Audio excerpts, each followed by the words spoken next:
Hey everybody, it's Coffee with Mick. A frank and honest discussion about whatever I want to talk about in the moment. I was watching Star Trek Voyager, Season 7, Episode 11. It was another time travel episode.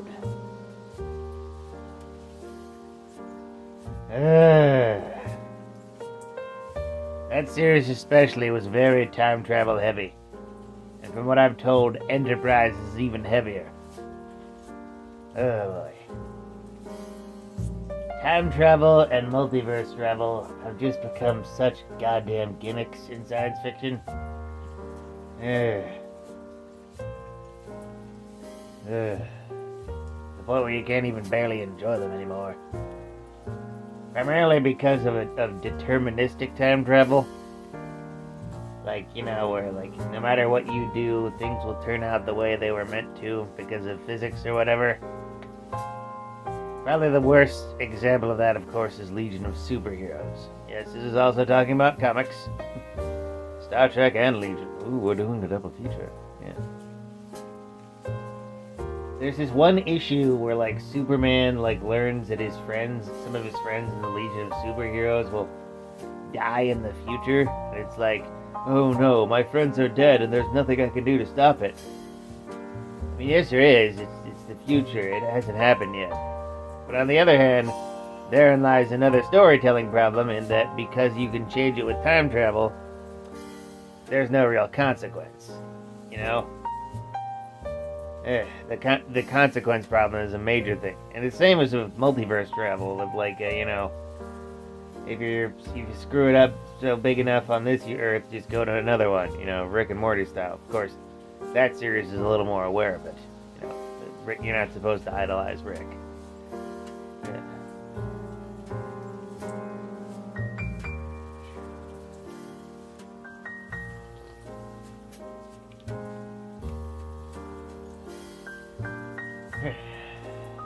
Dragon Ball kind of did time travel the simplest by just saying that when you travel back in time, you're not actually traveling back in time, but going to, an alternate universe, where,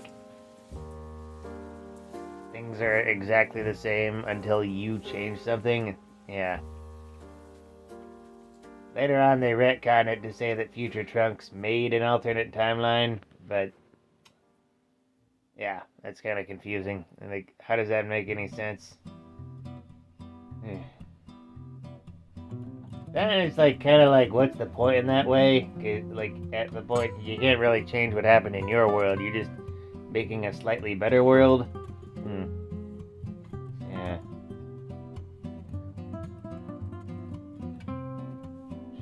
Multiverse theory and time travel kind of go hand in hand.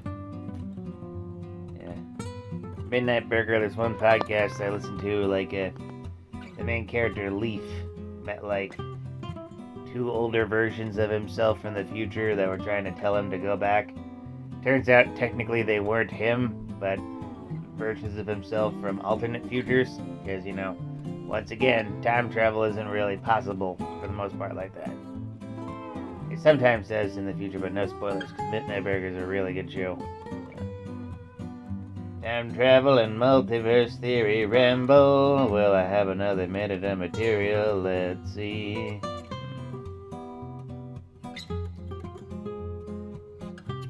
Flint the Time Detective. Anyone remember that? Originally called Time Shifters, I believe. It's about a caveman who looked like Goku, went back in time and captured monsters that could alter states of matter or whatever, called time shifters. It was 100% just Pokemon, but with time travel. And it was amazing.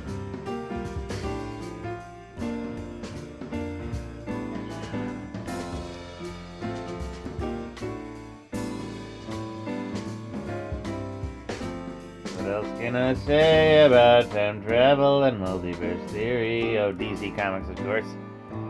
They've actually full-on blocked the multiverse for the most part, after the whole, absolute power thing, and then all in. Yeah. To be fair, people were complaining about it being overused. Like, you know, Lower Decks said it the best because there's like the Boiler ranted. That's all the multiverse is. Just pointless, lazy remixes. And for DC Comics, that kind of got to be the thing. It's like, oh wow, Brainiac, but he's fused with Etrigan. Oh wow, Lex Luthor, but he's Batman. Oh wow, Peace Maker, but girl. Yeah. Then in the case of Marvel Comics, it's like they do take the multiverse in a weird way, where it's like usually they use it for concepts that people would rather have happen, like Iron Fist and Misty Knight still dating because they're breaking up in the comics never made any sense to begin with. Peter Parker and Mary Jane being married, yada yada yada, all that good stuff.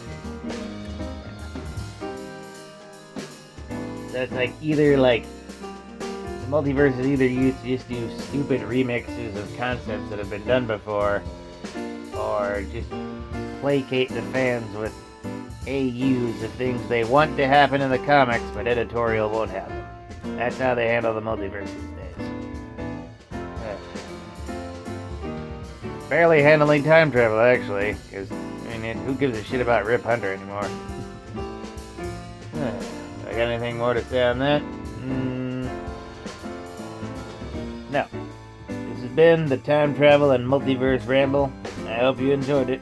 And as always, I hope you have a morning.